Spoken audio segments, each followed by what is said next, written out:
उस आदमी ने दो लड़कियों की वर्जिनिटी खरीदने के लिए 20,000 अमेरिकी डॉलर निकाले। नोटों का मोटा ढेर देखकर गोरी लड़की तुरंत उसके साथ रात बिताना चाहती थी, लेकिन बगल में बैठी लिसा को बहुत घिन आई और उसने सीधे उस आदमी के चेहरे पर बियर उड़ेल दी। लिसा हमेशा से ही ऐसे आत्मधर्मी लोगों के प्रति निर्दयी रही है, लेकिन वह यह नहीं जानती कि एक महिला जितना अधिक इस तरह का व्यवहार करती है, उतना ही अधिक वह पुरुषों को पसंद आती है। इस समय जैक की अधिकार भावना चरम पर थी और वह अपनी सबसे अच्छी दोस्त के साथ चला गया। सभी को लगा कि मामला खत्म हो गया है, लेकिन जैक अभी भी इस जिद्दी महिला को पाने के लिए दृढ़ था। हालांकि उच्च श्रेणी के शिकारी अक्सर शिकार के रूप में दिखाई देते हैं। अगली सुबह जैक कंपनी में मीटिंग में था और अजीब तरह से लिसा अचानक बीच में आ गई। उसके ऐसा कहने के बाद जैक को पसीने आ गए, लेकिन लिसा को इसकी बिल्कुल भी परवाह नहीं थी। उसने साफ साफ कहा, क्या तुम मुझसे बकवास करना चाहते हो या नहीं? अधीनस्थ वेन यान ने तुरंत अपने कान समझदारी से ढक ली। लिसा की चिढ़ाने का सामना करते हुए जैक ने पहले जैसा व्यवहार नहीं किया। वह लिसा के पास गई और मजाक उड़ाया कि एक महिला को सस्ते कपड़े नहीं पहनने चाहिए, सस्ते इत्र का इस्तेमाल तो दूर की बात है। उसे अब लिसा में वैसी दिलचस्पी नहीं रही जैसी कल रात थी। ये सुनने के बाद लिसा को शर्मिंदगी महसूस नहीं हुई। इसके बजाय उसने अपनी भावनाओं को और अधिक साहस पूर्वक व्यक्त किया। उसने अपने दोनों हाथों से अपने सिर को बेकाबू होकर ऊपर उठाया और फिर अपने बालों को नीचे कर दिया। इस समय लिसा ने अपनी कामुकता को पूरी तरह से दिखाया। कोई भी इस तरह की चिढ़ाने से बच नहीं सकता। यह तो छोड़िए कि जैक का स्वभाव ही ऐसा है। उसका दिल आखिरकार लिसा ने पूरी तरह से जीत लिया। यह देखकर कि उसका लक्ष्य पूरा हो गया है, लिसा ने फिर से अपने कपड़े कस लिए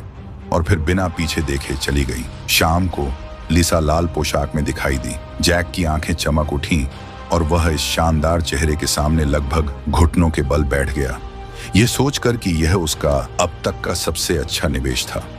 उसके हाथ नियंत्रण से बाहर थे। उसकी आंखों का तो कहना ही क्या, वह शराब का गिलास भी गिरा सकती थी। लिसा उसके रूप रंग से आकर्षित थी। लिसा की नजर जैक को जोर से हंसाती है और वह उसे चिढ़ाने से नहीं रोक पाती।